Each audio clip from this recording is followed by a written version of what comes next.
एका वकिलाच्या लेखणीनं त्याच्या कायद्याच्या आखणीनं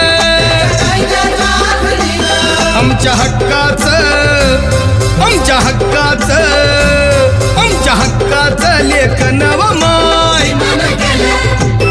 मग कुणी नाही केलं भलं व माय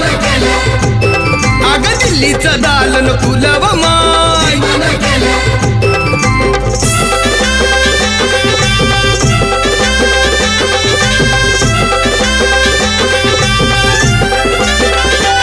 तुमच्या पोरानं शाळेत शिकावं आशाला जारीला मुकावं